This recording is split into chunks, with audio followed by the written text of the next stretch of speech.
So sorry, I am so sorry.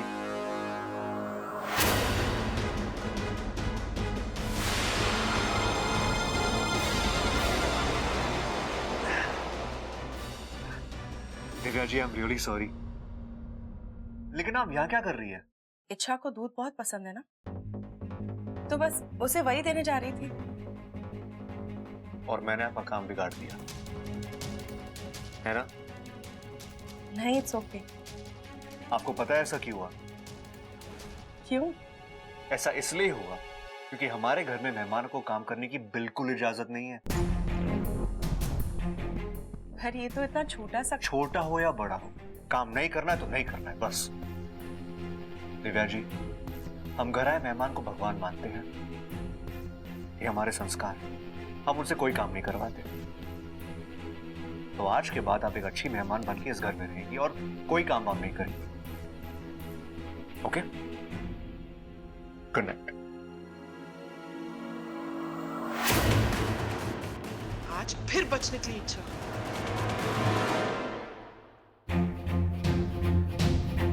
इच्छा, Baku, अच्छा हो तू आ गया। ये देख, ये सब क्या है? मेरा राज। राज? इन बच्चों के कपड़ों का तुम्हारे राज से क्या रिश्ता? बाकू, ये सब मुझे उसी दान पेटी की चोर तिजोरी से मिला है, जिस दान पेटी की वो चाबी थी। ओ, मतलब हो ना हो ये सब कपड़े तुम्हारे हैं? वैसे ये कपड़े तो मुझे मेरे ही लग रहे हैं। तुम्हारे? इतने छोटे कपड़े? बाकू, मेरे बचपन के कपड़े हैं ये। ओ, शायद पिताजी ने मेरे लिए बनवाए थे। ये नहीं हो सकता इच्छा। हम सभी नागों को वरदान है कि जब भी हम इंसानी रूप लेते हैं, उस रूप के साथ साथ कपड़े भी जुड़े होते हैं। तुमने कभी सुना है कि किसी नाग ने अपने इंसानी रूप के कपड़े पहले सिलवाए हो? तो ये कपड़े कैसे? शायद इसलिए इन कपड़ों से मेरा कोई राज जुड़ा है बाकू।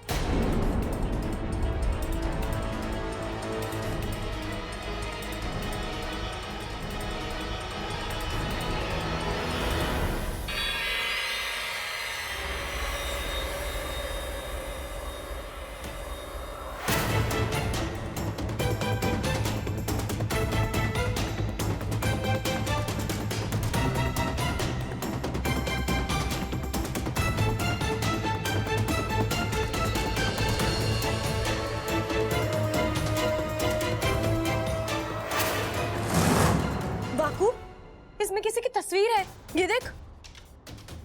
कौन है ये लोग? तुम याद करके देख लो कि तुम कभी इनसे मिली हो। क्या तुमने कभी इन्हें देखा है? नहीं बाकू, आज से पहले मैंने इन लोगों को कभी नहीं देखा।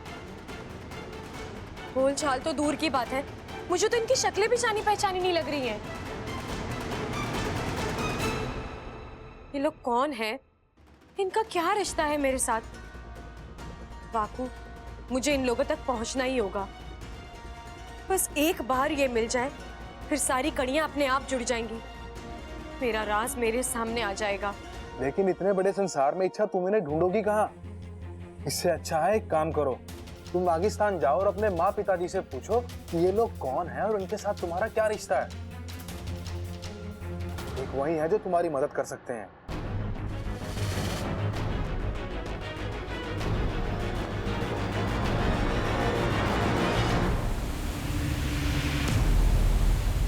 शेषु? मुखिया जी, आप इस वक्त यहाँ? शेषु कहाँ है? मुझे उससे कुछ जरूरी बात करनी है। लेकिन बात क्या है, बताइए तो। अब मुखिया जी, आप यहाँ? अनर्थ हो गया शेषु। पुजारी जी का संदेश आया है, मंदिर के दान पेटी के सामान की चोरी हो गई है। दान पेटी के सामान का मतलब? वही जो दान पेटी के चोर तिजोरी में रखा हुआ था। क्या? कब हुआ ये? किसने किया? कब हुआ, किसने किया, पुजारी जी ये सब नहीं जानते हैं। लेकिन जहां तक मेरा तजुर्बा है, ये काम इच्छा ने?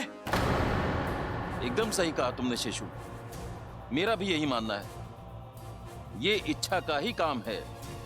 यदि कोई आम चोर होता तो दान पेटी से पैसे और गहने लेकर भाग गया होता। लेकिन यहां तो 1 रुपए का भी हेरफेर नहीं हुआ है। सिर्फ वही चीजें गायब हुई हैं जो इच्छा के बचपन की निशानी है। मतलब इच्छा को अब उस राज का पता चल जाएगा? नहीं, अभी भी वो उस राज से कोसों दूर है। सिर्फ चीजें मिल जाने से कुछ नहीं होता। उनसे जुड़े सच जानने के लिए इच्छा को क्या करना होगा?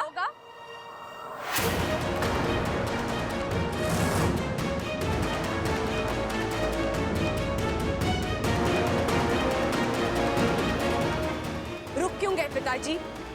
बोलिए ना, क्या करना होगा इच्छा को वो सच जानने के लिए? इच्छा, अपनी जिद छोड़ दे। देख, आज तक तुझे कोई राज, किसी सच का कुछ पता नहीं था। क्या फर्क पड़ा? तू एक खुशहाल जिंदगी जी रही थी ना हमारे साथ। तो आगे भी वैसे ही नहीं हो सकता माँ। ये राज कोई आम राज नहीं है। इसने मुझसे मेरे माँ पिताजी को अलग किया है। जो आज तक मुझसे कभी कुछ नहीं छुपाते थे, वो अब बहुत कुछ छुपाने लगे हैं। वो आज तक मेरे लिए जान दे सकते थे, आज वो अपना जहर देने से इनकार कर रहे हैं। इस राज ने मेरी जिंदगी को हिला कर रख दिया है माँ। मुझे इस राज तक पहुंचना ही नहीं, लेकिन मुझे अच्छा लगेगा अगर आप लोग खुद मुझे ये राज बता दें।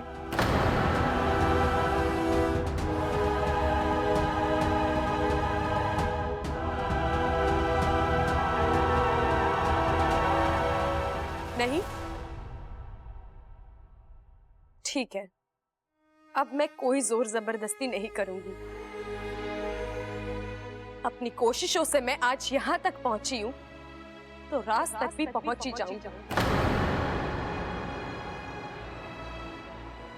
बस चिंता एक ही बात की हो रही है, कहीं अपना राज ढूंढते ढूंढते मैं आप लोगों से बहुत दूर ना चली जाऊं।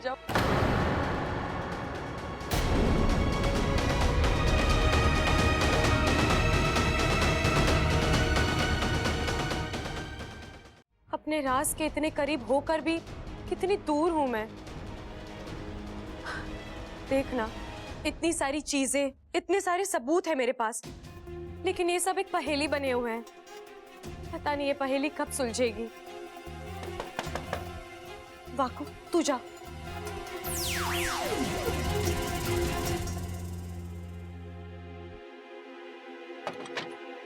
आइसक्रीम तुम्हें पसंद है ना? अब हाँ, लेकिन मुझे अभी नहीं खानी, मेरा मन नहीं है। अरे अच्छा, एक बार चक्कर तो देखो, अपने आप मन बन जाएगा। गांधी चौक के रामलाल की आइसक्रीम है ये, पूरे रोहतक में वर्ल्ड फेमस है। लो। रामलाल की हो या प्यारेलाल की हो, लेकिन मुझे अभी नहीं खानी है। अरे अच्छा। बब्बल जी, आप हमेशा अपनी बातें, अपनी मर्जी मुझ पर क्यों थोपते रहते हैं? मैंने कहा ना, मेरा आइसक्रीम खाने का मन नहीं है। मुझे नहीं खानी है तो नहीं खानी है, बस। एक मिनट। अरे चिल्लाओ मत मुझ पे यार। मैं तुम्हें तुम्हारी प्रॉब्लम का हल दे चुका हूं। अब अगर तुम वो लेना नहीं चाहती तो मैं क्या हल दिया आपने मुझे? मैं तुमसे कहा था ना, जो भी दुख, जो भी दर्द हो, अपने इस दोस्त के साथ बांट लो। जितना बांटोगी ना, उतना ही दिमाग हल्का होगा, और अगर दिमाग हल्का होगा तो आइसक्रीम खाने का मन भी होगा। अच्छा, तो आपको लगता है बांटने से हर मुश्किल का हल मिल जाता है? गुंजाइश तो होती है कम से कम। अगर तुम कुछ बोलोगी ही नहीं तो हल मिलने की गुंजाइश भी नहीं रहेगी।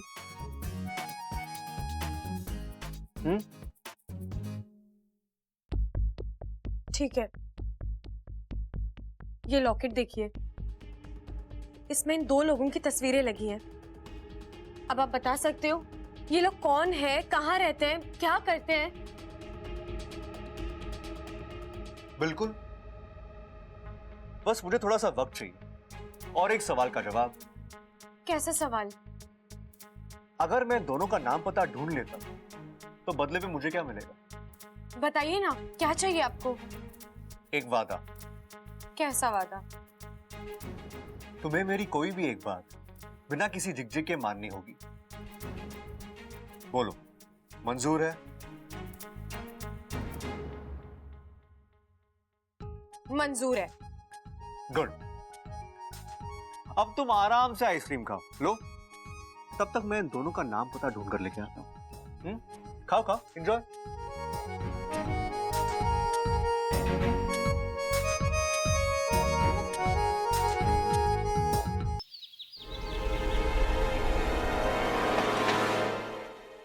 कौन? जी मैं सबल। आप ऐसे पीठ दिखाकर क्यों खड़े हैं? मेरी तरफ देखिए ना। ये क्या है? गिफ्ट लाया था जी आपके लिए। गमला? गमला क्यों देख रही हैं आप? उसके ऊपर एक गुलाब देखिए। गिफ्ट तो गुलाब है, गमला तो मैं ऐसे ही ले आया था। दूध के साथ मलाई आती है ना, जी बिल्कुल वैसे ही। मुझे कोई गुलाब गुलाब नहीं चाहिए। लेना पड़ेगा, लेना पड़ेगा, लेना पड़ेगा।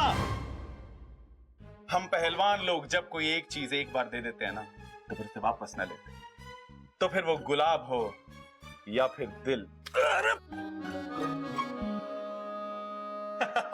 मेरे बड़े भैया बिल्कुल सही कहते हैं, ये प्यार ना छुपाए ना छुपता। अब देखिए, आपने मेरे लिए अपनी जान जोखिम में डाली, तो इससे साफ समझ में आता है कि आपके दिल में भी मेरे लिए हल्की हल्की नरम नरम जज्बात तो है। ऐसा कुछ नहीं है। झूठ बोल रही हैं आप, मुझे सब पता है, इसमें आपकी कोई गलती ना है। मेरे जैसा हैंडसम नौजवान किसी के सामने खड़ा हो जाए तो किसी का भी दिल फिसल सकता है। आपका भी दिल फिसल गया तो क्या हो गया? अरे अब ये सब छोड़िए, आप ना इन दोनों में से एक उंगली पकड़िए। क्यों? अरे पकड़िए तो सही, एक तो सवाल बहुत पूछती हैं आप। पकड़िए पकड़िए पकड़िए। क्या हुआ? दूध, दूध का दूध और पानी का पानी हो गया जी। अरे मुबारक हो, प्यार वाली उंगली पकड़ी है आपने। इससे साफ समझ में आता है कि आपके दिल में भी मेरे लिए बहुत प्यार है जी। ऐसा कुछ नहीं है। आपसे पीछा छुड़ाने के लिए कोई भी उंगली पकड़ी थी मैंने। देखिए फिर झूठ बोल रही हैं आप। अगर आपको पीछे छुड़ाना होता तो आप ये वाली उंगली पकड़ती ना। क्या करूं उस आदमी को? अपना बना लो जी। क्या मुसीबत है ये? मुसीबत हूं, आफत हूं, ये जो कुछ भी, आज से जो भी हूं बस तुम्हारा। जब तक हाँ ना बोलोगी ना तुम, तब तक पीछा ना छोड़ने वाला तुम्हारा। अब ये दीवाना रुकने वाला ना है।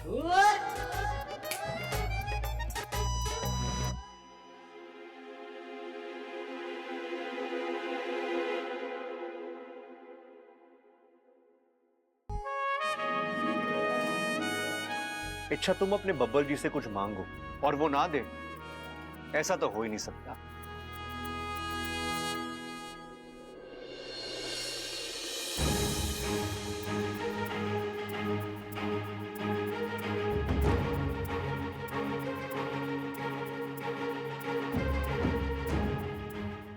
मुझे रास्ता मिल गया इच्छा। अब मैं बहुत जल्दी पता लगा लूंगा कि ये लॉकेट किसका है और कहां से आया है।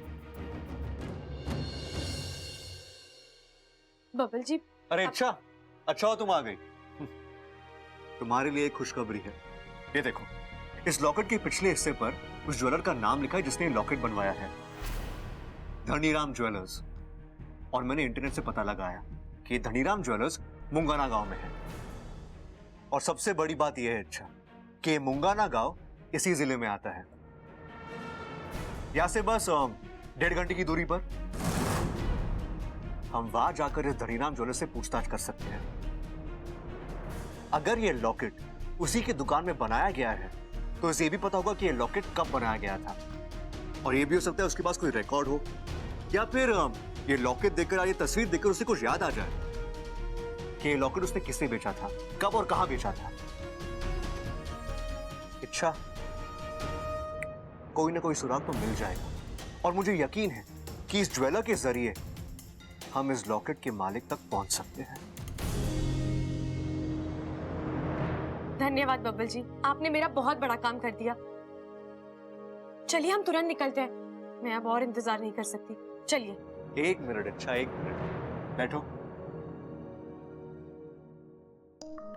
हम जाएंगे अच्छा, लेकिन उससे पहले मेरे कुछ सवाल है जो तुम्हें। बबल जी, अभी तो मैं खुद अपने कुछ सवालों के जवाब ढूंढ रही हूँ। आपके सवालों के जवाब मैं कहां से दूं? अभी मुझसे कुछ मत पूछिए। शायद मेरे सवालों के जवाब ढूंढते ढूंढते आपको आपके सवालों के जवाब भी मिल जाएंगे।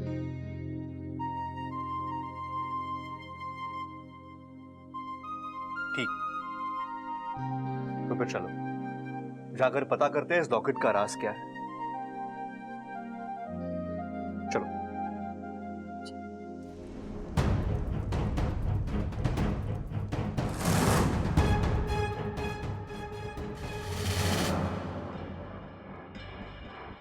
तुम यहाँ? हाँ मैं। मुझे आपसे कुछ बात करनी है दीदी। अगर तुम यहाँ इच्छा के बारे में बात करने आई हो तो मैं उसी के बारे में बात करने आई हूँ आपसे। आप जानती हैं कि इच्छा मेरी दुश्मन है। उसने मुझसे मेरा प्यार छीना, मुझे अपमानित किया, इसलिए उससे बदला लेने का अधिकार सिर्फ मेरा है। फिर भी आपने मेरी जगह विशप्रीत को भेज दिया। क्या मैं पूछ सकती हूँ क्यों? क्योंकि हम तुम्हारी बड़ी बहन होने के साथ साथ विशैलगढ़ की महारानी भी हैं। हम जब भी किसी को किसी अभियान पर भेजते हैं तो रिश्ते नहीं बल्कि काबिलियत देखते हैं। विशप्रीत तुमसे छोटी जरूर है, लेकिन तुमसे कहीं ज्यादा चालाक है। अपनी ताकत का इस्तेमाल कब और कैसे करना है, ये वो अच्छी तरह से जानती है। अगर वो किसी को डसती भी है, तो ऐसी अदा से कि सामने वाले को मरने के बाद इसका एहसास होता है। इसीलिए हमने उसे वहां भेजा है। और रही बात दुश्मनी की, तो इच्छा सिर्फ तुम्हारी ही दुश्मन नहीं बल्कि पूरे विशैलगढ़ की दुश्मन है। हाँ तो ठीक है ना, आप मुझे एक और मौका दीजिए। मैं विष्णुनी के राज में मौका सिर्फ एक ही बार मिलता है और वो मौका हम तुम्हें दे चुके हैं। तब तुम इच्छा से हार गए, बुरी तरह से मात खाई थी तुमने। हम वो गलती दोहराना नहीं चाहते।